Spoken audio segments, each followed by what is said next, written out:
തന്ന അവസരത്തിനെ ഓർത്ത് ഞാൻ പിന്നെ എന്റെ കർത്താവിനെ സ്തുതിക്കുന്നു. നമുക്ക് അല്പസമയ ദൈവവചന ചിന്തയ്ക്കായിട്ട് ആഗ്രഹിക്കുന്നു. കർത്താവിന്റെ ദാസി ഉപവാസത്തോടെ ആയിരിക്കുന്നു എന്നാണ് അറിയുവാൻ ഇടയായിത്തീർന്നത്. ഉപവാസത്തിന്റെ പ്രാരംഭ ദിവസമാണെന്ന് കേൾക്കുവാൻ ഇടയായിത്തീർന്നതിൽ കർത്താവിനെ സ്തുതിക്കുന്നു. ആകയാൽ ഈ ദിവസങ്ങളൊക്കെ പ്രാർത്ഥനയോടെ ആയിരിക്കുന്നല്ലോ. നമുക്ക് പ്രാർത്ഥനയെ കുറിച്ച് തന്നെ ഒരു ഭാഗം ചിന്തിക്കുവാനെന്ന് ഞാൻ ആഗ്രഹിക്കുന്നു. കാരണം ഉപവാസത്തോടും പ്രാർത്ഥനയോടും ആയിരിക്കുന്ന ദൈവജനം നമ്മളെല്ലാവരും പ്രാർത്ഥിക്കുന്നവരാണ്. പ്രാർത്ഥിക്കാത്തവരാരും ഈ ഗ്രൂപ്പിൽ ഉണ്ടെന്ന് ഞാൻ വിശ്വസിക്കുന്നില്ല. നമ്മളെല്ലാവരും പ്രാർത്ഥിക്കുന്നവരാണ്. ബൈബിളിൽ പല വിധത്തിലുള്ള പ്രാർത്ഥനകളെ കുറിച്ച് നമ്മൾ വായിക്കുകയും പഠിക്കുകയും ചെയ്യുന്നവരാണ്. എന്നാൽ പ്രാർത്ഥനയെ കുറിച്ച് നാം പഠിക്കുമ്പോൾ നമുക്ക് മാതൃകയാക്കാനുള്ള ഏക പ്രാർത്ഥിക്കുന്ന വ്യക്തി നമ്മുടെ കർത്താവാണ്. യേശുവാണ് നമ്മുടെ പ്രാർത്ഥനയുടെ മാതൃക. യേശു പ്രാർത്ഥിച്ചു, യേശു പ്രാർത്ഥിക്കാൻ പഠിപ്പിച്ചു. Price the Lord. എന്റെ ശിഷ്യന്മാരെടുക്കെ ചെന്ന് കർത്താവിനോട് പറയുന്നുണ്ട്, ഞങ്ങളെ പ്രാർത്ഥിപ്പാൻ പഠിപ്പിക്കണമേ എന്ന്. യേശുവിന്റെ യാത്രയിലെല്ലാം നമുക്കറിയാം, യേശു പല വിഷയങ്ങളില് പലപ്പോഴും പ്രാർത്ഥനയ്ക്കായി സമയം വേർതിരിച്ച് രാത്രി മുഴുവനും മലയിൽ പോയി കർത്താവ് പ്രാർത്ഥിക്കുമായിരുന്നു എന്ന് നമുക്ക് ആ വചനത്തിലൂടെ കാണുവാനായിട്ട് കഴിയുന്നുണ്ട്. അപ്പൊ യേശു പ്രാർത്ഥിച്ചു, യേശു പ്രാർത്ഥിപ്പാൻ പഠിപ്പിച്ചു. യേശുവിന്റെ പ്രാർത്ഥനയെ കുറിച്ച് ചില കാര്യങ്ങൾ നമ്മൾ ഒരുമിച്ച് ചിന്തിക്കാമെന്ന് ഞാൻ കർത്താവിൽ ആഗ്രഹിക്കുന്നു. യേശുവിന്റെ പ്രാർത്ഥനയെ കുറിച്ച് പഠിക്കുമ്പോൾ ലൂക്കോസിന്റെ സുവിശേഷം 3-ാം അധ്യായത്തിന്റെ 21-ാം വാക്യത്തിലാണ് ആദ്യമായിട്ട് യേശുവിന്റെ പ്രാർത്ഥനയെ കുറിച്ച് നമുക്ക് കാണുവാനായിട്ട് കഴിയുന്നത്. യേശു ആദ്യമായിട്ട് പ്രാർത്ഥിക്കുന്നത് സ്നാനമേറ്റ് കയറിയപ്പോൾ അവൻ പ്രാർത്ഥിച്ചപ്പോൾ ആത്മാവ് പ്രാവ് പോലെ അവന്റെ മേൽ കടന്നു വന്നു എന്ന് നമുക്ക് കാണുവാനായിട്ട് കഴിയുന്നുണ്ട്. ആ ഭാഗങ്ങളിലേക്കൊന്നും ഞാൻ ഒത്തിരി വിശദീകരിച്ചു പോകുന്നില്ല. യേശുവിന്റെ ചില പ്രാർത്ഥനകളെ കുറിച്ച് പറഞ്ഞിട്ട് അവസാനം നമുക്ക് മെയിൻ പ്രാർത്ഥനയിലേക്ക് കടക്കാം. അപ്പൊ ലൂക്കോസ് 3:21 യേശു സ്നാനമേറ്റപ്പോൾ പ്രാർത്ഥിച്ചു. ലൂക്കോസ് 6:12 ശിഷ്യന്മാരെ തിരഞ്ഞെടുക്കുവാനായിട്ട് യേശു രാത്രി മുഴുവനും പ്രാർത്ഥിച്ച് ഇറങ്ങി വന്ന് തന്റെ 12 ശിഷ്യന്മാരെ തന്നോടൊപ്പം യാത്ര ചെയ്യുവാനായിട്ട്, തന്നോടുകൂടെ ഇരിക്കുവാനും ദൈവവചനം പഠിക്കുവാനും ഉപദേശിക്കുവാനും ഒക്കെ 12 ശിഷ്യന്മാരെ കർത്താവ് തിരഞ്ഞെടുത്തത് പ്രാർത്ഥനയ്ക്ക് അനന്തരമാണ്. അതിനുശേഷം ലൂക്കോസിന്റെ സുവിശേഷം 9:29 മറുരൂപ മലയിൽ വെച്ച് യേശു പ്രാർത്ഥിക്കുന്നതായിട്ട് നമുക്ക് കാണാനായിട്ട് കഴിയുന്നുണ്ട്. 4-ാമത് യേശുവിന്റെ പ്രാർത്ഥന ഗതസമനയിൽ വെച്ച് യേശു പ്രാർത്ഥിക്കുന്നു. നമുക്ക് എല്ലാവർക്കും അറിയാം, ഗതസമനയിൽ വെച്ച് യേശുവിന്റെ ക്രൂശീകരണത്തിന് മുമ്പ് യേശു പിതാവിനോട് പ്രാർത്ഥിക്കുന്ന പ്രാർത്ഥന. അടുത്തത് പ്രാർത്ഥന യേശു ക്രൂശിൽ കിടന്നുകൊണ്ട് പ്രാർത്ഥിക്കുന്ന പ്രാർത്ഥന. ക്രൂശിൽ കിടന്നുകൊണ്ട് യേശു പ്രാർത്ഥിക്കുന്നത്, പിതാവെ ഇവർ ചെയ്യുന്നത് ഇന്നതെന്ന് അറിയായികൊണ്ട് ഇവരോട് ക്ഷമിക്കണമേ. ശത്രുക്കൾക്ക് വേണ്ടി കർത്താവ് പ്രാർത്ഥിക്കുന്ന പ്രാർത്ഥനയാണ് ക്രൂശിൽ വെച്ചുള്ള പ്രാർത്ഥനയെ നമുക്ക് കാണുവാനായിട്ട് കഴിയുന്നത്. എന്നാൽ യേശുവിന്റെ പ്രധാനപ്പെട്ട പ്രാർത്ഥനയെ നമ്മൾ ഇന്ന് ചിന്തിക്കാനായിട്ട് പോകുന്നത്. അപ്പൊ യേശുവിന്റെ പ്രാർത്ഥന പല രീതിയിലുള്ളത് നമ്മൾ കണ്ടു. അവസാനമായി യേശുവിന്റെ പ്രധാനപ്പെട്ട മധ്യസ്ഥ പ്രാർത്ഥന യോഹന്നാന്റെ സുവിശേഷം 17-ാം അധ്യായത്തിലാണ് യേശുവിന്റെ പൗരോഹിത്യ പ്രാർത്ഥനയെ കുറിച്ച് നമുക്ക് കാണാനായിട്ട് കഴിയുന്നത്. നമുക്ക് ആ ഭാഗത്തിലേക്ക് കടന്നു വരാം. യോഹന്നാന്റെ സുവിശേഷം 17-ാം അധ്യായത്തിന്റെ 9 മുതലുള്ള വാക്യങ്ങളിലാണ് യേശുവിന്റെ പൗരോഹിത്യ പ്രാർത്ഥനയെ കാണുവാനായിട്ട് കഴിയുന്നത്. യേശു തന്റെ ശിഷ്യവൃന്ദവുമായി സഞ്ചരിച്ച് അവരോടൊപ്പം നടന്ന് അവരെ വചനം പഠിപ്പിച്ചു, പ്രാർത്ഥന പഠിപ്പിച്ചു, അവരെ ഉപദേശിച്ചു, അത്ഭുതങ്ങൾ ചെയ്തു, അടയാളങ്ങൾ ചെയ്തു. ഗുരു അവരോട് കൂടെ സഞ്ചരിക്കുന്നു. എന്നാൽ യേശു അവരെ വിട്ടു പോകുന്നതായ നിമിഷം അടുത്തു വന്നപ്പോൾ അവൻ തന്റെ ശിഷ്യന്മാരെ അടുക്ക വിളിച്ചിട്ട് അവരെ ഉപദേശിക്കുന്ന ഭാഗം നമുക്ക് യോഹന്നാന്റെ സുവിശേഷം 13, 14, 15 അധ്യായങ്ങളെല്ലാം നാം വായിക്കുമ്പോൾ ശിഷ്യന്മാരെ വിളിച്ചിരുത്തി യേശുവിന്റെ ക്രൂശീകരണത്തെ കുറിച്ചും വരുവാൻ പോകുന്ന സംഭവങ്ങളെ കുറിച്ചും അവരെ പറഞ്ഞ് മനസ്സിലാക്കുകയും 14-ാം അധ്യായത്തിൽ നാം കാണുന്നു, നിങ്ങളുടെ ഹൃദയം കലങ്ങിപ്പോകരുത്, എന്നിൽ വിശ്വസിപ്പീൻ, ഞാൻ പോകുന്നു, നിങ്ങൾക്ക് സ്ഥലം ഒരുക്കുവാൻ പോകുന്നു, ഞാൻ സ്ഥലം ഒരുക്കിയാൽ പിന്നെയും വന്ന് നിങ്ങളെ എന്റെ അടുക്കൽ ചേർത്തുകൊള്ളും. ഇതൊക്കെ പറഞ്ഞ് ശിഷ്യന്മാരെ ധൈര്യപ്പെടുത്തുന്ന ഭാഗം നമുക്ക് 14-ാം അധ്യായത്തിൽ കാണുവാനായിട്ട് കഴിയും. അതിനുശേഷം നാം അവിടെ വായിക്കുന്നത് 17-ാം അധ്യായത്തിലേക്ക് കടക്കുമ്പോൾ താൻ പിതാവിനോട് തന്റെ ജനത്തിനു വേണ്ടി പ്രാർത്ഥിക്കുന്ന പ്രാർത്ഥന. അതിന്റെ 9-ാം വാക്യത്തിൽ ഇങ്ങനെ വായിക്കുന്നു, ഞാൻ അവർക്ക് വേണ്ടി അപേക്ഷിക്കുന്നു. ആർക്ക് വേണ്ടിയിട്ടാ? ശിഷ്യന്മാർക്ക് വേണ്ടിയിട്ട്. ഞാൻ അവർക്ക് വേണ്ടി അപേക്ഷിക്കുന്നു, ലോകത്തിന് വേണ്ടി അല്ല, നീ എനിക്ക് തന്നിട്ടുള്ളവർ നിനക്കുള്ളവർ ആകൊണ്ട് അവർക്ക് വേണ്ടി അപേക്ഷിക്കുന്നു. അപ്പോൾ കർത്താവിന്റെ രക്തത്താൽ വീണ്ടെടുക്കപ്പെട്ട തന്നോടുകൂടെ സഞ്ചരിച്ച തന്റെ ശിഷ്യവൃന്ദത്തിന് വേണ്ടിയിട്ടും താൻ വീണ്ടെടുത്ത സഭയ്ക്ക് വേണ്ടിയുമുള്ള കർത്താവിന്റെ പ്രാർത്ഥനയാണ് പൗരോഹിത്യ പ്രാർത്ഥനയായിട്ട് നമുക്ക് 17-ാം അധ്യായത്തിലേക്ക് വരുമ്പോൾ കാണാനായിട്ട് കഴിയുന്നത്. അതിൽ യേശുവിന്റെ പ്രാർത്ഥനയിൽ യേശു പ്രാർത്ഥിക്കുന്ന ഒന്നാമത്തെ പ്രാർത്ഥന സഭയ്ക്ക് വേണ്ടിയുള്ള പ്രാർത്ഥനയില്ല. യോഹന്നാന്റെ സുവിശേഷം 17-ാം അധ്യായത്തിന്റെ 15-ാം വാക്യം വായിക്കുമ്പോൾ നമുക്കവിടെ പ്രാർത്ഥിക്കുന്ന പ്രാർത്ഥനയെ കുറിച്ച് കാണാനായിട്ട് കഴിയും. ഈ 17-ാം അധ്യായം എല്ലാം യേശു പ്രാർത്ഥിക്കുന്ന പ്രാർത്ഥനയാണ്. അതിന്റെ പ്രധാനപ്പെട്ട പോയിന്റുകളാണ് ഞാൻ പറയാൻ പോകുന്നത്. ഒന്ന്, ദുഷ്ടന്റെ കയ്യിൽ അകപ്പെടാതെ വണ്ണം ഇവരെ കാത്തുകൊള്ളണമേ. തന്റെ ശിഷ്യന്മാർക്ക് വേണ്ടി പ്രാർത്ഥിക്കുന്ന, ലോകത്തിന് വേണ്ടി അല്ല, തന്നോടുകൂടെ സഞ്ചരിച്ച തന്റെ ശിഷ്യന്മാർക്ക് വേണ്ടി. അപ്പം താൻ അവരെ വിട്ട് പിതാവിന്റെ അടുക്കിലേക്ക് പോവുക. ഇനി അവർ ഈ ഭൂമിയിൽ ഒറ്റയ്ക്കായി കഴിഞ്ഞു, അവര് ആരുമില്ലാത്തവരെ പോലെ ആയിക്കഴിഞ്ഞു. ഇനി അവരെ സംരക്ഷിക്കുവാനുള്ള ഉത്തരവാദിത്വം കർത്താവിനുള്ളതുകൊണ്ട് കർത്താവ് ഇവിടെ വെച്ച് ഈ ഭൂമിയിൽ വെച്ച് തന്നെ തന്റെ ശിഷ്യന്മാർക്ക് വേണ്ടി പിതാവിനോട് അപേക്ഷിക്കുന്ന അപേക്ഷയാണ് നമ്മളിവിടെ കാണുന്നത്. അത് ഒന്നാമത്തെ അപേക്ഷയാണ്. ദുഷ്ടന്റെ കയ്യിൽ അകപ്പെടാതെ കൊണ്ട് അവരെ കാത്തുകൊള്ളണമേ കർത്താവ് പ്രാർത്ഥിക്കാനാണ്. അതിന്റെ 17-ാം വാക്യത്തിൽ അവരെ വിശുദ്ധീകരിക്കണമേ. അതിന്റെ 20-ാം വാക്യത്തിൽ ഇവരുടെ വചനത്താൽ എന്നിൽ വിശ്വസിപ്പാൻ ഇരിക്കുന്നവർക്ക് വേണ്ടിയും ഞാൻ അപേക്ഷിക്കുന്നു. Price the Lord. ആ അപേക്ഷയിൽ പ്രിയമുള്ള ദൈവമക്കളെ നമ്മളെല്ലാവരും ഉൾപ്പെട്ടിരുന്നു.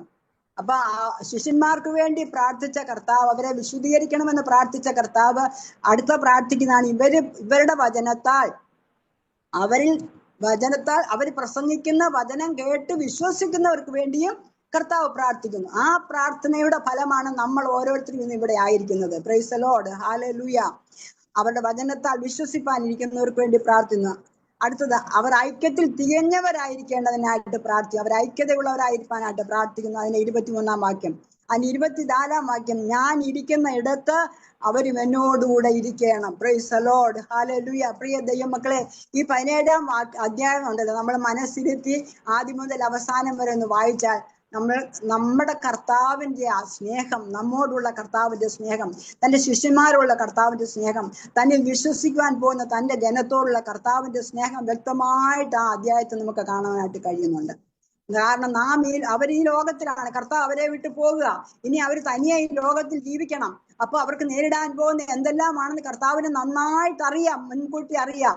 അതുകൊണ്ട് അത് മനസ്സിലാക്കിയ കർത്താവ് തന്റെ ശിഷ്യന്മാർക്ക് വേണ്ടി ഭൂമിയിൽ ഇരുന്നു കൊണ്ട് പിതാവിനോട് പ്രാർത്ഥിക്കുന്ന പ്രാർത്ഥനയാണ് ഈ 17-ാം അധ്യായം എന്ന് പറഞ്ഞാൽ. അത് നാം മനസ്സിരുത്തി വായിച്ചാൽ നമ്മൾക്ക് ഇത് വായിച്ച് പഠിച്ചപ്പോൾ കരഞ്ഞുപോയി. കാരണം കർത്താവിന് നമ്മളോടുള്ള ആ സ്നേഹത്തിന്റെ ആധിക്യം, തന്റെ ശിഷ്യന്മാരെ തനിയെ വിട്ടു പോകുമ്പോൾ അവരിനി അഭിമുഖീകരിക്കാൻ പോകുന്ന പ്രശ്നങ്ങൾ എന്തൊക്കെയാണെന്ന് മുൻ കണ്ടുകൊണ്ട് അവരെ പിതാവിന്റെ കരങ്ങളിലേക്ക് സമർപ്പിച്ചിട്ട് കർത്താവ് പ്രാർത്ഥിക്കുന്ന പ്രാർത്ഥനയാണ് ആ 17-ാം അധ്യായത്തിൽ നമുക്ക് കാണുവാനായിട്ട് കഴിയുന്നത്. പ്രിയമുള്ള ദൈവമക്കളെ, ഒരു മധ്യസ്ഥ പ്രാർത്ഥന എന്ന് പറഞ്ഞാൽ അനവധി പ്രാർത്ഥനകൾ ബൈബിളിൽ നമുക്കറിയാം. അനവധി തരത്തിലുള്ള പ്രാർത്ഥനകളുണ്ട്. നമ്മൾ എല്ലാവരും പ്രാർത്ഥിക്കുന്നവരാ. നമ്മൾ പ്രാർത്ഥിക്കുന്നു, നമ്മുടെ കുടുംബത്തിന് വേണ്ടി പ്രാർത്ഥിക്കുന്നു, നമ്മുടെ തലമുറയ്ക്ക് വേണ്ടി പ്രാർത്ഥിക്കുന്നു, നമ്മുടെ സഭയ്ക്ക് വേണ്ടി പ്രാർത്ഥിക്കുന്നു. എല്ലാം നമ്മൾ അങ്ങനെ പല തരത്തിൽ പ്രാർത്ഥിക്കുന്നവരാ. എന്നാൽ ഇതൊരു പ്രാർത്ഥനാ ഗ്രൂപ്പാണല്ലോ. ഇന്ന് ഉപവാസ പ്രാർത്ഥന ആരംഭിച്ചിരിക്കുകയാണല്ലോ. നമ്മുടെ പ്രാർത്ഥനയ്ക്ക് ഒരു വ്യത്യസ്തത ഉണ്ടായിരിക്കണം. നാം നമുക്ക് വേണ്ടിയും നമ്മുടെ കുടുംബത്തിന് വേണ്ടിയും നമ്മുടെ സഭയ്ക്ക് വേണ്ടിയും നമ്മുടെ നന്മയ്ക്ക് വേണ്ടിയും നമ്മുടെ തലമുറയുടെ ഭാവിക്ക് വേണ്ടിയും പ്രാർത്ഥിക്കുന്ന ആ പ്രാർത്ഥനയുടെ ഒരു ചടങ്ങിന്റെ പ്രാർത്ഥന ഇന്ന് സ്റ്റോപ്പ് ചെയ്ത് നമുക്കൊരു പുതിയ പ്രാർത്ഥന അനുഭവത്തിലേക്ക് കടക്കാം. പ്രിയമുള്ള ദൈവമക്കളെ, പ്രൈസ് ദി ലോർഡ്, ഹല്ലേലൂയ. കാരണം കർത്താവ് നമുക്ക് വേണ്ടി മധ്യസ്ഥ അണച്ചതുപോലെ നമ്മെ ഭൂമിയിലാക്കിയിരിക്കുന്നതും മധ്യസ്ഥ അണയ്ക്കുവാൻ വേണ്ടിയിട്ടാണ്. ദൈവം നമ്മളെ ഈ ഭൂമിയിലാക്കിയിരിക്കുന്നത്. നാം എന്തിനെല്ലാം വേണ്ടി മധ്യസ്ഥ അണയ്ക്കണം? നമുക്ക് വേണ്ടി മാത്രം മതിയോ? നമ്മുടെ കുടുംബത്തിന് വേണ്ടി മാത്രം മതിയോ? നമ്മുടെ സഭയ്ക്ക് വേണ്ടി മാത്രം മതിയോ? നമ്മുടെ ആത്മീയ വർധനവിന് വേണ്ടി മാത്രം മതിയോ നമ്മൾ പ്രാർത്ഥിക്കേണ്ടത്? അല്ല. അനേക വിഷയം നമ്മളെ ഈ ഭൂമിയിൽ ആക്കിയിരിക്കുന്ന ബൈബിൾ നമ്മുടെ കർത്താവിന് ഒരു ഉദ്ദേശമുണ്ട്. ഹല്ലേലൂയ. ഒരു ഉദ്ദേശവുമില്ലാതെ, ഒരു ലക്ഷ്യവുമില്ലാതെ ഒരുവരെയും കർത്താവ് വിളിച്ചിറക്കിയിട്ടില്ല. അവരവരുടെ പ്രാപ്തിക്ക് അനുസരിച്ചുള്ള ദൈവകൃപ നൽകിയാണ് ദൈവം ഓരോരുത്തരെയും ആക്കിയിരിക്കുന്നത്. Price the Lord. ചിലർക്ക് പാടാനുള്ള കൃപയായിരിക്കാം, ചിലർക്ക് പ്രസംഗിക്കാനുള്ള കൃപയായിരിക്കാം, ചിലർക്ക് പ്രാർത്ഥിക്കാനുള്ള കൃപയായിരിക്കാം, ചിലർക്ക് ദാനം ചെയ്യാനുള്ള കൃപയായിരിക്കാം, ചിലർക്ക് പോയി കർത്താവിന്റെ സുവിശേഷ വേലയിൽ പങ്കാളികളായുള്ള കൃപയായിരിക്കാം. പല വിധത്തിലുള്ള കൃപകളാണ് ദൈവം തന്റെ ജനത്തിന് കൊടുത്തിരിക്കുന്നത്. എന്നാൽ എല്ലാവർക്കും ഒന്നും മധ്യസ്ഥ പ്രാർത്ഥനയ്ക്കുള്ള വരമില്ല. പ്രിയമുള്ള ദൈവമക്കളെ, ഉള്ളത് പറഞ്ഞാൽ എല്ലാവർക്കും മധ്യസ്ഥ പ്രാർത്ഥനയ്ക്കുള്ള വരമില്ല. എല്ലാവരും പ്രാർത്ഥിക്കുമെന്നാൽ നമ്മുടെ കുടുംബത്തിന് വേണ്ടിയും നമ്മുടെ തലമുറയ്ക്ക് വേണ്ടിയും നമ്മുടെ സഭയ്ക്ക് വേണ്ടിയും നമ്മുടെ ആത്മീയ വളർച്ചയ്ക്ക് വേണ്ടി നമ്മളെല്ലാവരും പ്രാർത്ഥിക്കുമെന്നാൽ അത് കവിഞ്ഞൊരു പ്രാർത്ഥനയുടെ അനുഭവത്തിലേക്ക് പോകാൻ പലപ്പോഴും നമുക്ക് കഴിഞ്ഞിട്ടില്ല എന്നുള്ള നാം നമ്മെ തന്നെ സമ്മതിക്കേണ്ടിയിരിക്കുന്നു. നമുക്ക് വായിക്കാം യെഹെസ്കേൽ പ്രവചനം 22-ാം അധ്യായത്തിന്റെ 30-ാം വാക്യം.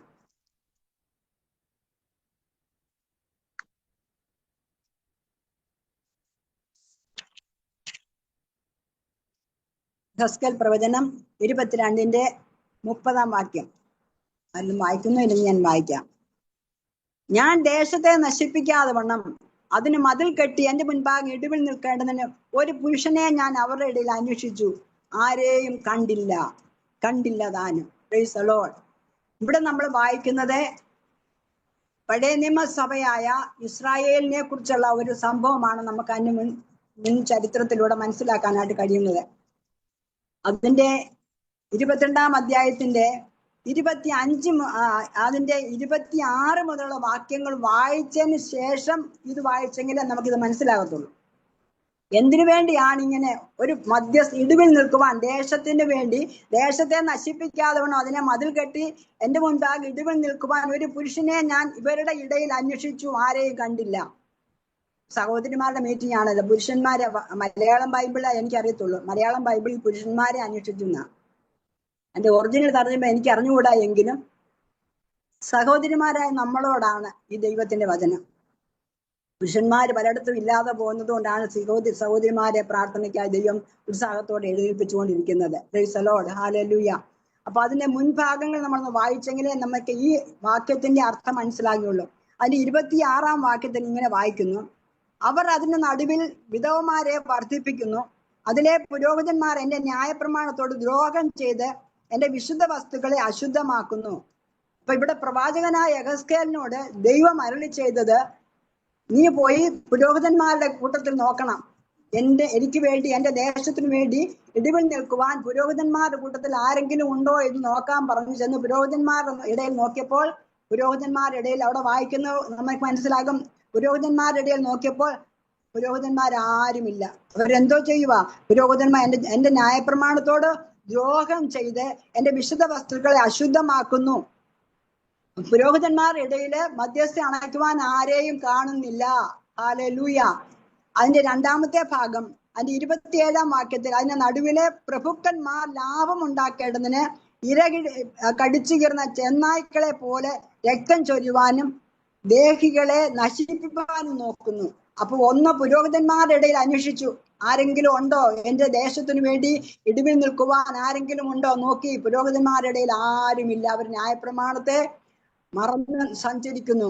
രണ്ടാമത് നോക്കിയത് പ്രഭുക്കന്മാരെയാ നോക്കിയത്, ദേശത്തിന്റെ പ്രഭുക്കന്മാരെ നോക്കി. പ്രഭുക്കന്മാരുടെ ഇടയിൽ ആരെങ്കിലും ഉണ്ടോ?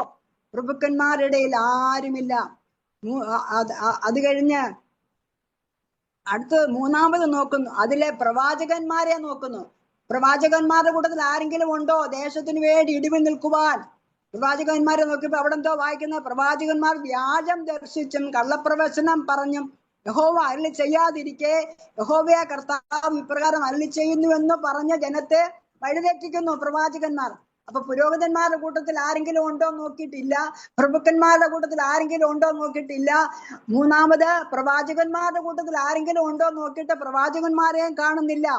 അവരെല്ലാവരും ദേശത്തിലെ ജനമൊക്കെ അടുത്തത് ജനത്തെ നോക്കി. അപ്പൊ പുരോഹിതന്മാരില്ല, പ്രഭുക്കന്മാരില്ല, പ്രവാചകന്മാരില്ല. ഇനി ജനമുണ്ടോ ദേശത്ത്? ഏതെങ്കിലും ഒരു ജനമെങ്കിലും ഉണ്ടോ ദേശത്തിന് വേണ്ടി ഇടിവിൽ നിന്ന് കരയുവാൻ, മതിൽ കെട്ടുവാൻ ഉണ്ടോ നോക്കി?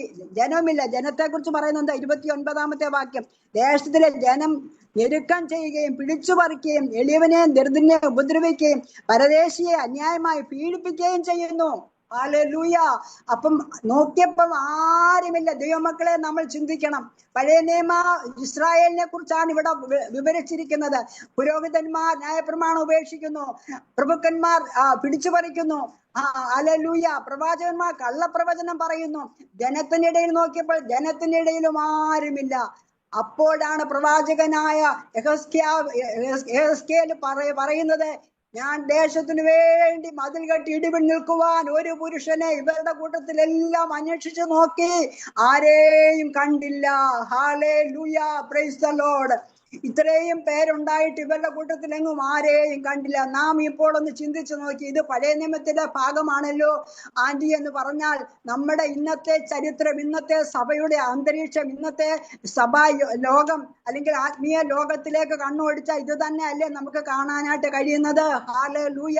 ഇന്ന് പുരോഹിതന്മാരായിട്ടുള്ളവര്, പ്രവാചകന്മാരായിട്ടുള്ളവര്, ദേശത്തിന്റെ പ്രഭുക്കന്മാരായിട്ടുള്ളവര്, സഭാ ജനങ്ങളായിട്ടുള്ളവര് ആരുണ്ട് ദേശത്തിന് വേണ്ടി കണ്ണുനീർ കണ്ണുനീരൊഴുക്കുവാനും ഇടിവിൽ നിൽക്കുവാനും. Praise the lord, hallelujah.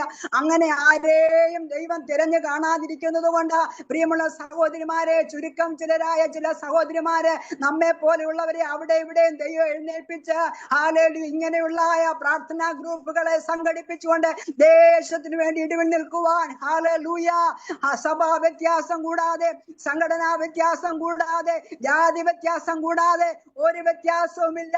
ആർക്കും ആരെയും തമ്മിൽ തിരിച്ചറിയുവാൻ കഴിയത്തില്ല. എല്ലാവരും രക്തത്താൽ വീണ്ടെടുക്കപ്പെട്ട ഒരേ ജനമായി, ഹല്ലേലൂയ, കുഞ്ഞാട് രക്തത്താൽ അങ്കി കഴുകി വൃത്തിയാക്കിയവരായി കർത്താവിന് വരവിന് വേണ്ടി നോക്കി പാർക്കുന്ന ഒരു കൂട്ടം സഹോദരിമാരെ ദേശത്തിന്റെ പലയിടങ്ങളിലായി ദൈവം ഈ കാലങ്ങൾ എഴുന്നേൽപ്പിച്ചുകൊണ്ടിരിക്കുന്നു. ഹല്ലേലൂയ.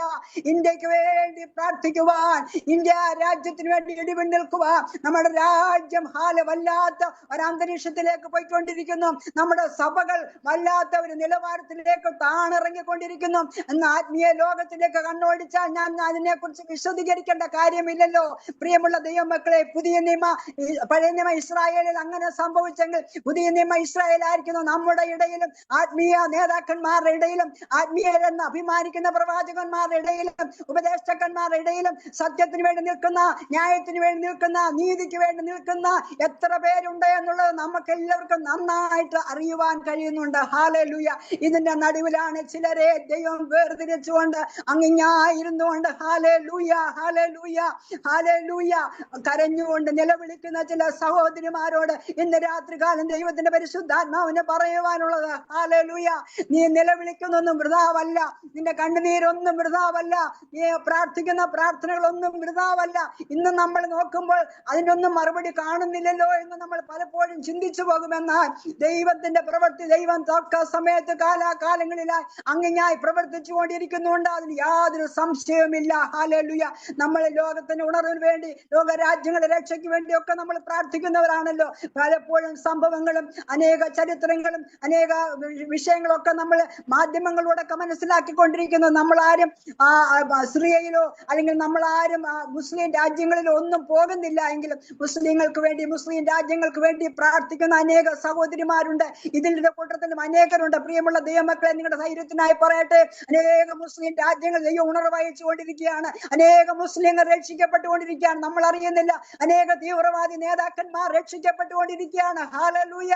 അവരെയൊക്കെ ദൈവം സന്ദർശിക്കുന്നതിന്റെ കാരണം എന്താണെന്നറിയാമോ?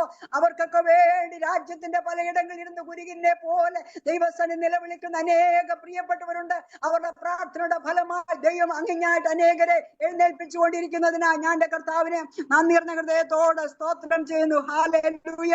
അപ്പൊ ദേശത്തിന് വേണ്ടി മതിൽ കെട്ടി ഇടിവിൽ നിൽക്കുവാൻ ദൈവം നമ്മെ ആക്കിയിരിക്കുന്നു. ആകയാൽ നമ്മുടെ പ്രാർത്ഥനയുടെ മാറ്റം, വ്യക്തിപരമായുള്ള പ്രാർത്ഥന മാറ്റിവെച്ചിട്ട്, നമ്മുടെ സ്വാർത്ഥ താല്പര്യങ്ങൾക്ക് വേണ്ടിയുള്ള പ്രാർത്ഥന മാറ്റിവെച്ചിട്ട് ദേശത്തിന് വേണ്ടി കരയാം. ഹല്ലേലൂയ.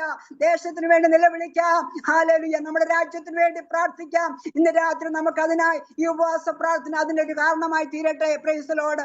അടുത്തതായിട്ട് നമ്മുടെ തലമുറയ്ക്ക് വേണ്ടി പ്രാർത്ഥിക്കാം. അതിനെക്കുറിച്ച് ഞാൻ വിവരിക്കേണ്ട ആവശ്യമില്ലല്ലോ. നമ്മുടെ തലമുറകൾ ഇന്ന് ഏത് നിലയിലായിരിക്കുന്നു? ആത്മീയ നിലവാരം പുലർത്തിക്കൊണ്ട് ജനിച്ചു വളർന്ന പെന്തക്കോസ്ത് കുടുംബത്തിന്റെ പാരമ്പര്യമുള്ള കുടുംബങ്ങൾ ജനിച്ചു വളർന്ന അനേക തലമുറകൾ ഇന്ന് പെന്തക്കോസ്തിന്റെ ഉപദേശങ്ങൾക്ക് വിരുദ്ധമായി നമുക്കറിയാം. മാധ്യമങ്ങളിലൂടെ, അനേക സോഷ്യൽ മീഡിയയിലൂടെ ഇന്ന് അനേക ദൈവദാസന്മാരുടെ തലമുറകൾ പോലും ഉപദേശ വിരുദ്ധമായ നിലവാരത്തിലേക്കും അല്ലെങ്കിൽ അതിനെ തള്ളിപ്പറഞ്ഞുകൊണ്ട് യേശുവിന്റെ നാമത്തെയും ദൈവവചനത്തെയും തള്ളിപ്പറഞ്ഞുകൊണ്ട് ഉപദേശിമാരുടെ കുടുംബങ്ങൾ ജനിച്ചു വളർന്ന കുഞ്ഞുങ്ങളെ പോലും സാത്താൻ വശീകരിച്ച് പാപത്തിലേക്കും അവന്റെ നാശത്തിലേക്കും കൊണ്ടുപോയിക്കൊണ്ടിരിക്കുന്ന ഒരു കാലയളവിലാണ് നമ്മൾ ജീവിക്കുന്നത്.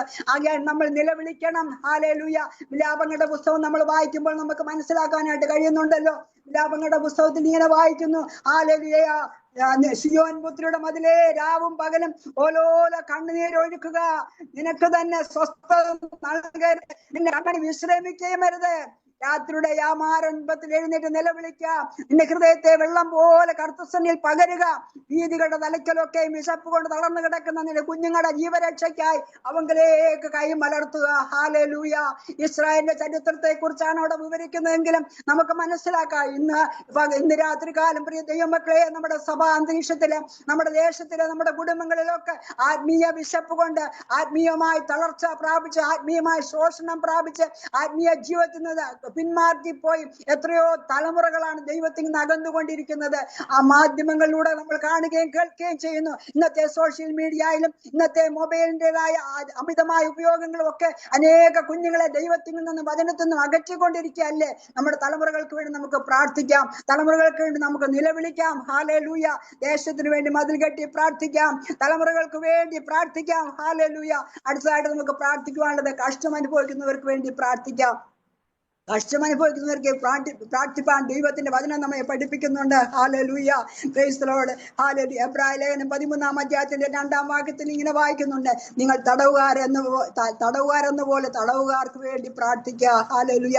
നമ്മുടെ രാജ്യത്ത്, ലോകത്തിന്റെ വിവിധ രാജ്യങ്ങളിലെ ക്രിസ്തുവിനെ നാമനിമിത്തം തടവറകളിലായിരിക്കുന്ന അനേക വിശുദ്ധന്മാരുണ്ട്. അവർക്ക് വേണ്ടി പ്രാർത്ഥിക്കാം നമുക്ക്. ഹല്ലേലൂയ. നമ്മുടെ സഹോദരങ്ങളോ നമ്മുടെ കുടുംബത്തിൽപ്പെട്ട ആരെങ്കിലുമോ ഒരു ജയിലില് സുവിശേഷ നിമിത്തം പ്പെട്ടിട്ടുണ്ടെങ്കിൽ നമ്മൾ വീട്ടിൽ അടങ്ങിയിരിക്കുമോ സഹോദരിമാരെ? നമ്മൾ എത്രമാത്രം ആത്മാർത്ഥതയോടെ കണ്ണുനീരോടെ അവർക്ക് വേണ്ടി പ്രാർത്ഥിക്കും. നമ്മുടെ ഇന്ത്യയുടെ അനേക ജയിലുകളിൽ അനേക സുവിശേഷകന്മാർ ജയിലറയിൽ അടക്കപ്പെട്ടിരിക്കുന്നു. എന്തിനു വേണ്ടിയിട്ടാ?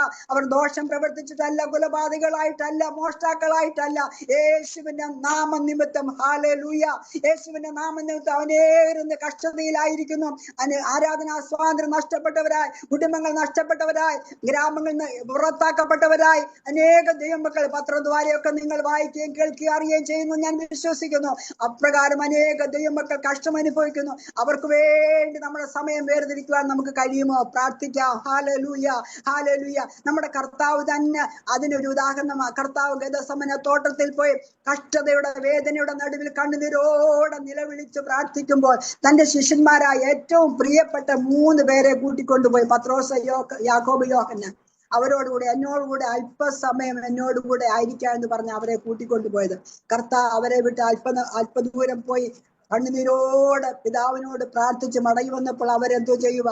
അവർ ഉറക്കം തൂങ്ങുക. ഹല്ലേലൂയ.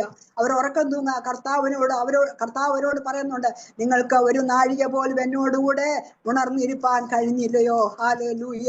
അപ്പൊ കഷ്ടം അനുഭവിക്കുന്ന നമ്മുടെ കർത്താവിന് പ്രാർത്ഥന ആവശ്യമായിരുന്നു. നമ്മുടെ കർത്താവിന് ഒരു സപ്പോർട്ട് ആവശ്യമായിരുന്നു. അവന്റെ ഹൃദയം തകർന്ന് രക്തധമനിയിൽ നിന്ന് രക്തം പുറപ്പെടുമാറ് ഹൃദയം പൊട്ടി നമ്മുടെ കർത്താവ് കരയുമ്പോൾ, ഹല്ലേലൂയ, ശിഷ്യന്മാർ ഉറങ്ങുകയായിരുന്നു. അവർക്ക് ആ കഷ്ടതയിൽ പങ്കാളികളാകും. യേശുവിനെ ഒരു വാക്കുകൊണ്ട് അവിടെ നമ്മൾക്ക് അറിയാം, യേശുവിനെ താങ്ങുകയോ യേശുവിനെ അല്ലെങ്കിൽ ആശ്വസിപ്പിക്കുകയോ ചെയ്യേണ്ട സാഹചര്യമല്ല, അതിന്റെ ആവശ്യവും അവിടെ ഇല്ല. പക്ഷെ എന്നാൽ കർത്താവ് പറയുന്നുണ്ടല്ലോ അവിടെ, നിങ്ങൾക്ക് ഒരു നാഴിക പോലും എന്നോടുകൂടെ ഉണർന്നിരിപ്പാൻ കഴിഞ്ഞില്ലയോ? Praise the lord. അത് കർത്താവ് ആഗ്രഹിച്ചു എന്നാണ് നമുക്ക് അപ്പൊ അതിൽ നിന്ന് മനസ്സിലാക്കാൻ കഴിയുന്നത്. കർത്താവിന് അവിടെ അത് ആവശ്യമില്ലെങ്കിൽ പോലും കർത്താവ് അത് ആഗ്രഹിച്ചു എന്ന് നമ്മൾ കാണുന്നുണ്ട്. അപ്പൊ കഷ്ടം അനുഭവിക്കുന്ന ആർക്കു വേണ്ടിയും ഒരു നിമിഷം നമ്മുടെ സമയം ചിലവഴിക്കുവാൻ, പ്രാർത്ഥനയിൽ അവരെ ഓർക്കുവാൻ, അവർക്ക് ഏതെങ്കിലും വിധത്തിൽ ഒരു സപ്പോർട്ട് ചെയ്യുവാൻ നമുക്ക് അവസരം ലഭിക്കുന്നുവെങ്കിൽ അതാണ് നമ്മുടെ ജീവിതത്തിൽ ദൈവം ആഗ്രഹിക്കുന്ന വലിയ കാര്യം. പൗലോസ് പറയുന്നുണ്ടല്ലോ, നിങ്ങൾ എനിക്ക് വേണ്ടി പ്രാർത്ഥിപ്പിക്കുന്നു. നമുക്കറിയാം, പുതിയ നിയമത്തിന്റെ കർത്താവ് കഴിഞ്ഞാൽ ഏറ്റവും അധികമായി നമുക്ക് വേണ്ടി ലേഖനങ്ങൾ തന്നും ഉപദേശങ്ങൾ പഠിപ്പിച്ചതായ പൗലോസ് 14 സ്വർഗത്തോളം 3-ാം സ്വർഗത്തോളം എടുത്തുകൊള്ളപ്പെട്ട പൗലോസ് പറയുന്നു, നിങ്ങൾ എനിക്ക് വേണ്ടി പ്രാർത്ഥിപ്പീൻ. അപ്പൊ പ്രാർത്ഥിപ്പാൻ അനേക ആവശ്യക്കാരുണ്ട്. പ്രിയമുള്ള ദൈവമക്കളെ, നമുക്ക് എല്ലാവരെയും കണ്ടുമുട്ടുവാൻ കഴിയുന്നില്ല. നമ്മുടെ പ്രാർത്ഥന ആഗ്രഹിക്കുന്ന അനേകരുണ്ട്. ഞാൻ ഫേസ്ബുക്ക് മിനിസ്ട്രിയുടെ ഒരു പ്രവർത്തകയാണ്. അതുകൊണ്ട് അതിനകത്ത് നടക്കുന്ന സകല വിഷയങ്ങളും അന്നെന്നുള്ളത് ഞങ്ങൾ അറിഞ്ഞുകൊണ്ടിരിക്കുന്നവരാണ്. അതിന്റെ സംഘടനയിലുള്ളത് കൊണ്ട് ജയിലിലേക്ക് കൊണ്ടുപോകുമ്പോൾ ഞങ്ങളെ അറിയിക്കും, പ്രാർത്ഥിക്കാൻ പറയും. ജയിലിൽ കഴിയുമ്പോൾ പ്രാർത്ഥിക്കാൻ പറയും. ജയിലിൽ നിന്ന് ഇറങ്ങിക്കഴിയുമ്പോൾ അവർ വന്ന് സാക്ഷ്യം പറയുമ്പോൾ അവർ പറയുന്ന ഒരു വാക്ക് നമ്മുടെ ഹൃദയത്തെ സന്തോഷിപ്പിക്കും. നിങ്ങൾ ഞങ്ങൾക്ക് പണമല്ല തരേണ്ടത്, നിങ്ങൾ ഞങ്ങൾക്ക് മറ്റൊന്നും തരണ്ട, ഞങ്ങൾക്ക് വേണ്ടി നിങ്ങൾ പ്രാർത്ഥിക്കണം. ഹല്ലേലൂയ. പ്രാർത്ഥനയാണ് അവർക്ക് അവിടെ ആവശ്യമായിരിക്കുന്നത്. അപ്പൊ പ്രാർത്ഥനയുടെ വില നമ്മൾ മനസ്സിലാക്കി പ്രാർത്ഥിക്കണം. നമ്മുടെ പ്രാർത്ഥന ആഗ്രഹിക്കുന്ന അനേക വിശുദ്ധന്മാരുണ്ട്. തടവറയിൽ കിടക്കുന്നവരുണ്ട്, കഷ്ടം അനുഭവിക്കുന്നവരുണ്ട്, വേദന അനുഭവിക്കുന്നവരുണ്ട്. ഹല്ലേലൂയ. അവർക്ക് വേണ്ടി നമ്മുടെ സമയം വേർതിരിക്കുവാൻ നമുക്ക് കഴിയുന്നു. ഇങ്ങനെയുള്ള ഉപവാസ പ്രാർത്ഥനകളിലൊക്കെ, ഇങ്ങനെയുള്ള ഗ്രൂപ്പിന്റെ പ്രാർത്ഥനകളിലൊക്കെ പ്രിയമുള്ള ദൈവമക്കളെ, നമ്മുടെ സ്വന്തം കാര്യങ്ങൾക്ക് വേണ്ടി, മക്കൾക്ക് വേണ്ടി, അവരുടെ ഭാവിക്ക് വേണ്ടിയൊക്കെ നമ്മൾ പ്രാർത്ഥിക്കുന്നവരാ. പ്രാർത്ഥിക്കേണ്ടെന്നല്ല, പക്ഷേ നമ്മുടെ മുഴുവൻ സമയം അതിനുവേണ്ടി ചെലവഴിക്കാതെ ഇങ്ങനെ കഷ്ടം അനുഭവിക്കുന്ന നമ്മുടെ സമയശിഷ്ടങ്ങൾക്ക് വേണ്ടി പ്രാർത്ഥിപ്പാൻ നമ്മുടെ സമയം വേർതിരിക്കുന്നുവെങ്കിൽ ഹല്ലേലൂയ. യോബ് തന്റെ സ്നേഹിതന്മാർക്ക് വേണ്ടി പ്രാർത്ഥിച്ചപ്പോൾ ദൈവം അവന്റെ സ്ഥിതിക്ക് മാറ്റം വരുത്തിയതുപോലെ ഹല്ലേലൂയ നാം എന്തിനു വേണ്ടി കഷ്ടം അനുഭവിക്കുന്നു, എന്നാൽ നാം മറ്റ് കഷ്ടം അനുഭവിക്കുന്നവർക്ക് വേണ്ടി പ്രാർത്ഥിച്ചാൽ നമ്മുടെ കഷ്ടയിൽ നിന്ന് ഉദ്ധാരണം തരുവാൻ നമ്മുടെ കർത്താവ് വിശ്വസ്തനാണ്. ഹല്ലേലൂയ. നമ്മുടെ കർത്താവ് ആർക്കും കടക്കാരനല്ല. ആമേൻ. ഹല്ലേലൂയ. നമ്മൾ മറ്റുള്ളവർക്ക് വേണ്ടി പ്രാർത്ഥിക്കുമ്പോൾ നമ്മുടെ കുടുംബത്തിന്റെ കാര്യം നോക്കുക, നമ്മുടെ തലമുറയുടെ കാര്യം നോക്കുക, നമുക്ക് വേണ്ടി നന്മ ചെയ്യുവാൻ നമ്മുടെ കർത്താവ് നീതിമാനാണ്, അവൻ വിശ്വസ്തനായ ദൈവമാണ്. ഹല്ലേലൂയ. ആകയാൽ തലമുറകൾക്ക് വേണ്ടി പ്രാർത്ഥിക്കുവാൻ, കഷ്ടം അനുഭവിക്കുന്നവർക്ക് വേണ്ടി പ്രാർത്ഥിക്കുവാൻ നമ്മെ തന്നെ ഇന്ന് രാത്രികാലം സമർപ്പിക്കേണ്ടത് ഏറ്റവും ആവശ്യമായിരിക്കുന്നു. അടുത്തതായിട്ട് നമുക്കൊരു പ്രാർത്ഥനയിലേക്ക് മടങ്ങി വരാം. യോവേൽ പ്രവചനം നമുക്ക് എടുക്കാം. യോവേൽ പ്രവചനം 2-ാം അധ്യായത്തിന്റെ 12-ാമത്തെ വാക്യം. Price the lord. ഹല്ലേലൂയ. എന്നാൽ ഇപ്പോഴെങ്കിലും നിങ്ങൾ പൂർണ്ണ ഹൃദയത്തോടും ഉപവാസത്തോടും കരച്ചിലോടും വിലാപത്തോടും കൂടെ എങ്കിലേക്ക് തിരുവീൻ എന്ന യഹോവയുടെ അരുളപ്പാട്. അതിന്റെ 15-ാം വാക്യം. സിയോനിൽ കാഹളം ഊതുവീൻ, ഒരു ഉപവാസം നിയമിപ്പീൻ, സഭായോഗം വിളിപ്പീൻ, ജനത്തെ കൂട്ടിവരുത്തുവീൻ, സഭയെ വിശുദ്ധീകരിപ്പീൻ. അതിന്റെ അവസാന വാക്യം, യഹോവേ നിന്റെ ജനത്തോട് ക്ഷമിക്കണമേ, ജാതികൾ അവരുടെ മേൽ വാഴുവാൻ തക്കോണം നിന്റെ അവകാശത്തെ നിന്നയ്ക്ക് ഏൽപ്പിക്കരുതേ. അവരുടെ ദൈവം എവിടെയെന്ന് ജാതികളുടെ പറയുന്നത് എന്തിന്? ഹല്ലേലൂയ. Price the Lord. നമുക്ക് ഈ പ്രാർത്ഥനയെ കുറിച്ച് ഒരു വാക്ക് ചിന്തിക്കാം. ഹല്ലേലൂയ. ഇതിന്റെ സംഭവങ്ങളും ചരിത്രങ്ങളും എല്ലാം നമുക്കറിയാം. ഹല്ലേലൂയ. എല്ലാം നഷ്ടപ്പെട്ടവരായ ഇസ്രായേൽ ജനം, ഹല്ലേലൂയ, അവരുടെ കൃഷിഫലങ്ങളെല്ലാം നഷ്ടപ്പെട്ടു, അവരുടെ ഉദരഫലങ്ങളെല്ലാം നഷ്ടപ്പെട്ടു, അവർക്കുണ്ടായിരുന്ന സകല നന്മകളും നഷ്ടപ്പെട്ടു. പച്ചപ്പുഴു ശേഷിപ്പിച്ചത് വീട്ടിൽ തിന്നു, വീട്ടിൽ ശേഷിപ്പിച്ചത് പച്ചപ്പുഴു തിന്നു. ഇങ്ങനെ നമുക്ക് അതിന്റെ ആദ്യം എല്ലാം അറിയാവുന്നത് കൊണ്ട് ഞാൻ അതിലേക്ക് കടക്കുന്നില്ല. ഇങ്ങനെ എല്ലാം നഷ്ടപ്പെട്ടവരായ ഒരു കൂട്ടം ജനത്തെ നമ്മളവിടെ കാണുവാനായിട്ട് കഴിയുന്നത്. ആ ജനമാണ് ഇവിടെ പറയുന്നത്. എന്നാൽ ഇപ്പോഴെങ്കിലും നിങ്ങൾ പൂർണ്ണ ഹൃദയത്തോടെ, ഹല്ലേലൂയ, നമ്മൾ നമ്മെ തന്നെ പരിശോധിച്ചാട്ട് നമ്മുടെ സഭ അന്തരീക്ഷം, നമ്മുടെ ആത്മീയ അന്തരീക്ഷം ഇന്ന് എങ്ങനെയായിരിക്കുന്നു? പുഴുക്കുത്തു പിടിച്ച അനുഭവത്തിലല്ലേ നമ്മുടെ സഭ അന്തരീക്ഷം? നമ്മുടെ സഭകളെല്ലാം ആത്മീയ നിലവാരങ്ങളെല്ലാം തകർന്ന് തരിപ്പണമായി കിടക്കുകയല്ലേ? ഹല്ലേലൂയ. ഇതിന്റെ നടുവിൽ നമ്മൾക്ക് എന്താ ചെയ്യുവാൻ കഴിയുന്നത്? നമ്മുടെ നന്മകളെല്ലാം നഷ്ടമായി പോയില്ലേ? നമ്മുടെ ദൈവകൃപകളെല്ലാം നഷ്ടമായി പോയില്ലേ? ആരംഭകാലങ്ങളിൽ ഹല്ലേലൂയ വീറോടും വാശിയോടും ധീരതയോടും സമർപ്പണത്തോടും ധൈര്യത്തോടും കൂടെ സുവിശേഷത്തിന് വേണ്ടി ഇറങ്ങി തിരിച്ചിട്ടുള്ള അനേക കുടുംബങ്ങളിൽ ഇന്ന് ഹല്ലേലൂയ സുവിശേഷത്തിന് പ്രസക്തിയില്ല, വചനത്തിന് പ്രാധാന്യമില്ല, പ്രാർത്ഥനയ്ക്ക് അവസരമില്ല, സമയമില്ല. ഹല്ലേലൂയ. മൊബൈലിനും ടിവിക്കും അങ്ങനെയുള്ളതായ മാധ്യമങ്ങളിലേക്ക് ശ്രദ്ധ തിരിച്ചുകൊണ്ട് ആത്മീയ തലമുറകളെല്ലാം ഇന്ന് നശിച്ചുകൊണ്ടിരിക്കുകയല്ലേ? Praise the lord. പ്രിയ സഹോദരിമാരെ, നമ്മുടെ കുടുംബങ്ങളുടെ അന്തരീക്ഷം എങ്ങനെയായിരിക്കും? ഇന്ന് രാത്രി നിങ്ങളെ തന്നെ ചിന്തിച്ചു നോക്കിക്കേ. നമ്മുടെ കുടുംബാന്തരീക്ഷം, ആത്മീയ നിലവാരം എത്രത്തോളം അനുഗ്രഹിക്കപ്പെട്ട നിലയിലാണ് പോയിക്കൊണ്ടിരിക്കുന്നത്. നമ്മുടെ കുടുംബങ്ങളിലെ നന്മകളെല്ലാം നഷ്ടപ്പെട്ടു പോയില്ലേ? എന്തുകൊണ്ട് ഇസ്രായേൽ ഈ നന്മകളെല്ലാം നഷ്ടപ്പെട്ടു? ദൈവത്തെ വിട്ടുപോയപ്പോൾ. ഹല്ലേലൂയ. ദൈവത്തിൽ നിന്ന് അകന്നു പോയപ്പോഴാണ് ഇസ്രായേലിന് ഈ നന്മകളെല്ലാം നഷ്ടമായി പോയത്. അപ്പോൾ ഇവിടെയാണ് നമുക്ക് മനസ്സിലാക്കാൻ കഴിയുന്നത്, ഇപ്പോഴെങ്കിലും ഇനിയെങ്കിലും എല്ലാം നഷ്ടപ്പെട്ടു, എല്ലാം നഷ്ടമായി, എല്ലാം പോയി. ദൈവകൃപ നഷ്ടമായി, ആദിമകാല സ്നേഹം നഷ്ടപ്പെട്ടു പോയി, ആദിമകാല ഐക്യത സഭയിൽ നിന്ന് നഷ്ടപ്പെട്ടു പോയി. 2-3 പേർ കൂടി വരുന്നിടത്ത് പരിശുദ്ധാത്മാവിന്റെ സാന്നിധ്യം ഇറങ്ങി വന്ന് പ്രവർത്തിക്കുന്ന ദൈവത്തിന്റെ ആത്മാവിന്റെ പ്രവൃത്തിയുടെ മണ്ഡലങ്ങളെല്ലാം ഇന്ന് മാഞ്ഞു പോയിരിക്കുന്നു. ഹല്ലേലൂയ. 1-ാം നൂറ്റാണ്ടിലെ സഭകളിലെ ഒരു വ്യക്തി നമ്മുടെ മധ്യത്തിൽ കടന്നു വന്ന അവരെ വിവേചിക്കുന്ന ദൈവദാസന്മാരുണ്ടായിരുന്നു, ദൈവജനമുണ്ടായിരുന്നു, പ്രവചനം പറയുന്നവരുണ്ടായിരുന്നു, ദർശനം കാണുന്നവരുണ്ടായിരുന്നു, വെളിപ്പാടുള്ളവരുണ്ടായിരുന്നു. ആത്മീയ നിലവാരം അത്യന്തം ശക്തമായി നിന്ന ഒരു കാലയളവ് നമ്മുടെ പിതാക്കന്മാരുടെ കാലങ്ങൾ ഉണ്ടായിരുന്നില്ലേ ദൈവമക്കളെ? എന്നാൽ ഇന്ന് അതെല്ലാം നഷ്ടപ്പെട്ടില്ലേ? ആ ദൈവകൃപയെല്ലാം നഷ്ടമായി പോയില്ലേ? നാം ഒന്ന് ചിന്തിച്ചു നോക്കിക്കേ. ഹല്ലേലൂയ. നമ്മുടെ ദൈവകൃപ നഷ്ടമായി, നമ്മുടെ ആത്മീയ അനുഗ്രഹം നഷ്ടമായി പോയി, ആത്മീയ ഐക്യത നഷ്ടപ്പെട്ടു പോയി, വിശ്വാസം നഷ്ടപ്പെട്ടു പോയി, ദൈവ സ്നേഹം നഷ്ടപ്പെട്ടു പോയി. നാം എല്ലാവരും സ്വാർത്ഥരായി മാറിക്കഴിഞ്ഞിരിക്കുന്നു. ഹല്ലേലൂയ. വചനത്തിൽ പറയുന്ന പോലെ അന്ത്യകാലത്ത് ഹല്ലേലൂയ മനുഷ്യ സ്വസ്നേഹികളായി തീരുമെന്ന് ദൈവവചനം പറയുന്നത് പോലെ ഇന്നത്തെ ആത്മീയ ഗോളം സ്വസ്നേഹത്തിന്റെ പിൻപിൽ പോയി ദൈവ സ്നേഹം എന്നേ നഷ്ടമായി പോയിരിക്കുന്നു. Hallelujah, hallelujah. ആകയാൽ നമുക്കൊന്ന് മടങ്ങി വരാം, നമുക്കൊന്ന് മടങ്ങി വരാം. ആദിമകാല സ്നേഹത്തിലേക്കൊന്ന് മടങ്ങി വരാം, ആദിമകാല വിശ്വാസത്തിലേക്കൊന്ന് മടങ്ങി വരാം, ആദിമകാല പ്രാർത്ഥന അനുഭവത്തിലേക്ക് നമുക്കൊന്ന് മടങ്ങി വരാം. അങ്ങനെയുള്ള ഒരു പ്രാർത്ഥനയ്ക്കായി ഇന്ന് രാത്രി നമ്മെ തന്നെ സമർപ്പിക്കാം. ഹല്ലേലൂയ. എന്നെ അനുഗ്രഹിക്കണമേ, എന്റെ മക്കളെ അനുഗ്രഹിക്കണമേ, അവരെ വിദേശത്ത് വിടണമേ, അവരുടെ വിദ്യാഭ്യാസ മണ്ഡലങ്ങളെ അനുഗ്രഹിക്കണമേ. ഇങ്ങനെ പ്രാർത്ഥിച്ചുള്ള പ്രാർത്ഥനയ്ക്കൊന്ന് ഒരു വിരാമം ഇട്ടുകൊണ്ട് നമുക്ക് നമ്മുടെ ആത്മീയ തകർച്ചയിൽ നിന്ന് ഒരു ഉദ്ധാരണം ആവശ്യമായിരിക്കുന്നു. ഈ കാലങ്ങളിൽ നമ്മുടെ കർത്താവ് വരുവാൻ ഏറ്റവും അടുത്തിരിക്കുന്നു. ഹല്ലേലൂയ.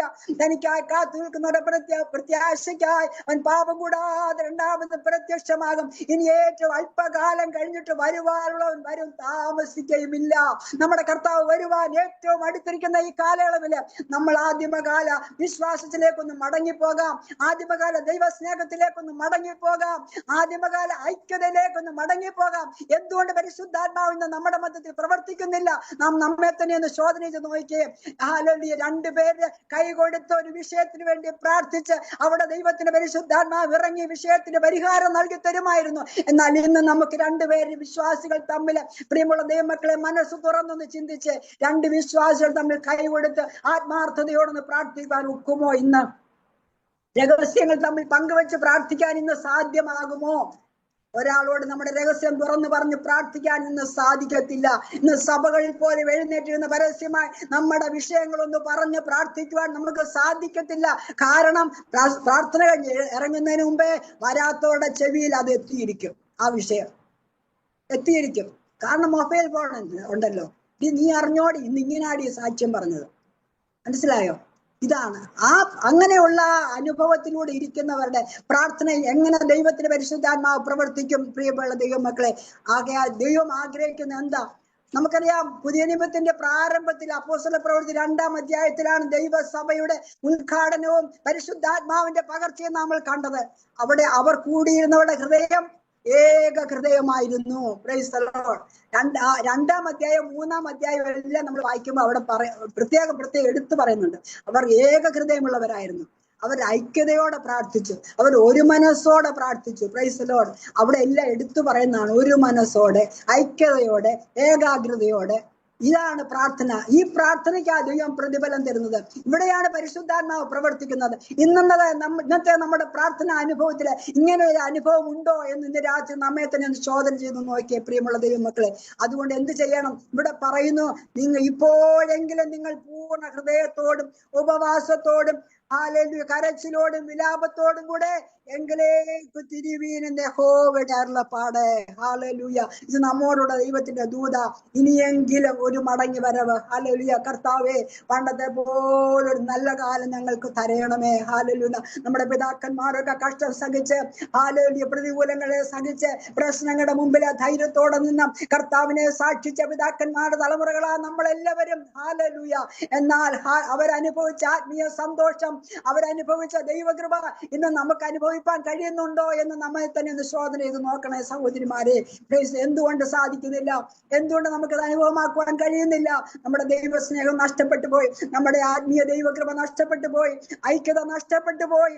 ആകയാൽ നമുക്ക് എന്ത് ചെയ്യാവുന്ന? മടങ്ങി വരാം. ഇപ്പോഴെങ്കിലും കരച്ചിലോടും വിലാപത്തോടും കൂടെ ഉപവാസത്തോടും കൂടെ മടങ്ങി വരാം. അതിന് 15-ാം വാക്യം വായിക്കുന്നു. ഒരു ഉപവാസം നിയമിപ്പീൻ, സഭായോഗം വിളിപ്പീൻ, ജനത്തെ കൂട്ടിവരുത്തുവീൻ, സഭയെ വിശുദ്ധീകരിപ്പീൻ, മൂപ്പന്മാരെ കൂട്ടിവരുത്തുവീൻ. ഹല്ലേലൂയ. പൈതങ്ങളെ മുല കുടിക്കുന്നവരെ ഒരുമിച്ച് കൂട്ടുവീൻ, മണവറയും മണവാട്ടി ഉള്ളറയും വിട്ട് പുറത്തു വരട്ടെ. ഹല്ലേലൂയ. എല്ലാവരും ആത്മാവിന്റെ ഐക്യതയോട് ഒരുമിച്ച് കൂടി ദൈവത്തോട് നിലവിളിച്ചാൽ ദൈവത്തിന്റെ പരിശുദ്ധാത്മാവിന്റെ ശക്തിയുടെ വ്യാപാരം, ഹല്ലേലൂയ, നമ്മുടെ മധ്യത്തിൽ ഇറങ്ങി വരും. യാതൊരു സംശയമില്ല. നമ്മുടെ പിതാക്കന്മാരുടെ നാടുകളിൽ പകർന്ന പരിശുദ്ധാത്മാവ്, ഹല്ലേലൂയ, അവർ നടന്നു പോയപ്പോൾ അവരുടെ നിഴൽ തട്ടി രോഗികൾ സൗഖ്യമായെങ്കിൽ, ഹല്ലേലൂയ, അവരുടെ റൂമാലിട്ടപ്പോൾ രോഗികൾ സൗഖ്യമായെങ്കിൽ, അവർ അവിടെ നിന്ന് കൽപ്പിച്ചപ്പോൾ രോഗികൾ സൗഖ്യമായെങ്കിൽ, ഭൂതങ്ങൾ അലറിയോടിയെങ്കിൽ, ഹല്ലേലൂയ, പത്രോസിനെ കണ്ടപ്പോൾ തന്നെ ഭൂതങ്ങൾ അലറിയോടുവാൻ തുടങ്ങി. എന്നാൽ എന്തുകൊണ്ട് ഇന്ന് അങ്ങനെയുള്ള അനുഭവങ്ങൾ നമുക്ക് അനുഭവമാക്കുവാൻ കഴിയുന്നില്ല? ഹല്ലേലൂയ. എവിടെ പോയി നമ്മുടെ ദൈവകൃപ? പരിശുദ്ധാത്മാവ് ഇല്ലാതെ പോയോ? ഹല്ലേലൂയ. ഇറങ്ങി വന്ന പരിശുദ്ധാത്മാവ് ഇതുവരെ മടങ്ങിപ്പോയിട്ടില്ല. സഭയും കൊണ്ട് മാത്രമേ മാത്രമേ പരിശുദ്ധാത്മാ മടങ്ങിപ്പോകുകയുള്ളൂ. ഇപ്പോഴും പരിശുദ്ധാത്മാ നമ്മുടെ മധ്യത്തിൽ പ്രവർത്തിച്ചുകൊണ്ടിരിക്കുക. എന്നാൽ അന്നത്തെ പോലെ ഇന്ന് പ്രവർത്തിപ്പാൻ കഴിയാത്തതിന്റെ മെയിൻ കാരണം നമ്മുടെ ഇടയിലെ ഐക്യതയില്ലായ്മ കൊണ്ടാ സഹോദരിമാരെ, നമ്മുടെ ഇടയിലെ ദൈവ സ്നേഹത്തിന്റെ കുറവ് കൊണ്ടാണ്. ഹല്ലേലൂയ. ആകയാൽ നമുക്കൊന്ന് മടങ്ങി വരാം, നമുക്ക് നമ്മെ തന്നെ ഒന്ന് സമർപ്പിക്കാം. ഹല്ലേലൂയ. അവസാനമായ 17 വാക്യം വായിക്കുന്ന യഹോവേ നിന്റെ ജനത്തോട് ക്ഷമിക്കണമേ, ജാതികൾ അവരുടെ മേൽ വാഴുവാൻ തക്കവണ്ണം നിന്റെ അവകാശത്തെ നിന്നയ്ക്ക് ഏൽപ്പിക്കരുതേ. ഹല്ലേലൂയ.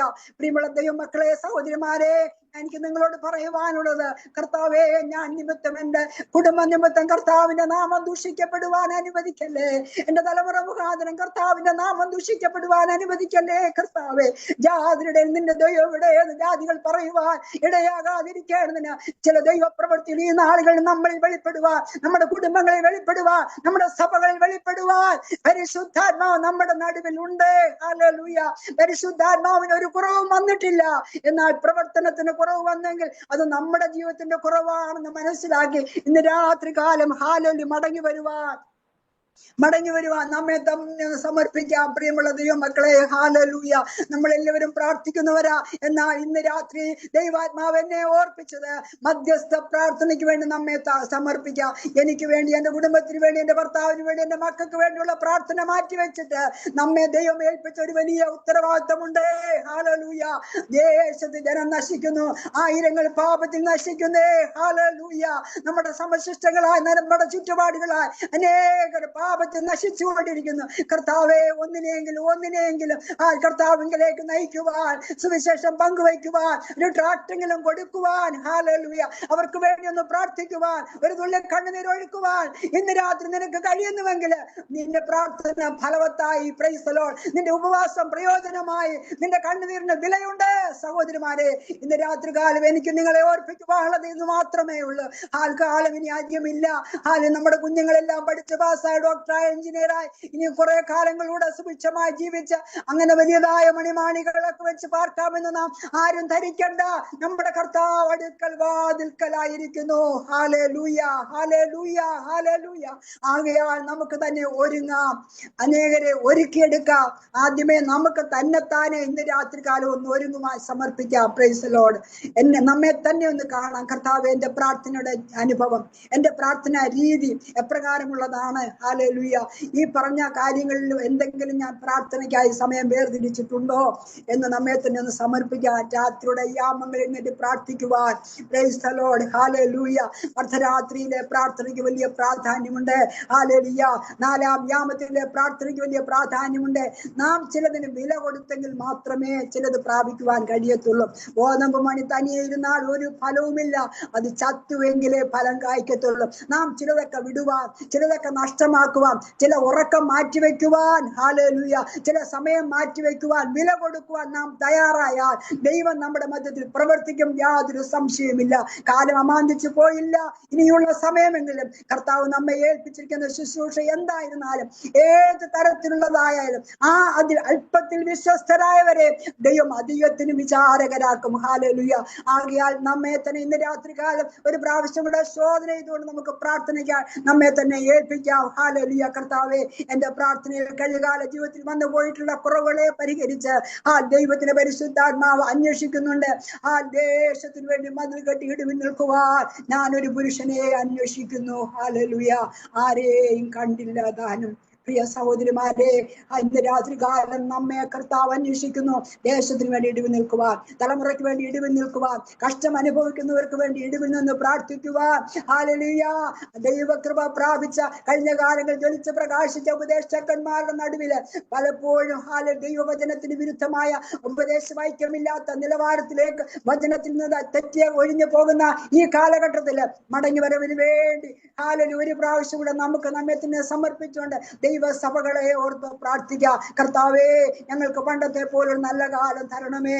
Hallelujah, hallelujah.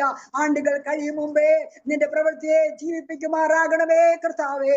എന്നിന്ന് രാത്രി നമുക്ക് മധ്യസ്ഥ പ്രാർത്ഥനയ്ക്കാൻ നമ്മെ തന്നെ സമർപ്പിക്കാം, ഒരുങ്ങാം. ഈ രാത്രി ദൈവത്തിന്റെ പരിശുദ്ധാത്മാവ് അതിനായി എല്ലാ സഹോദരിമാരെ ഒരുക്കുകയും ഉണർത്തുകയും ചെയ്യുമാറാകട്ടെ. ഹല്ലേലൂയ.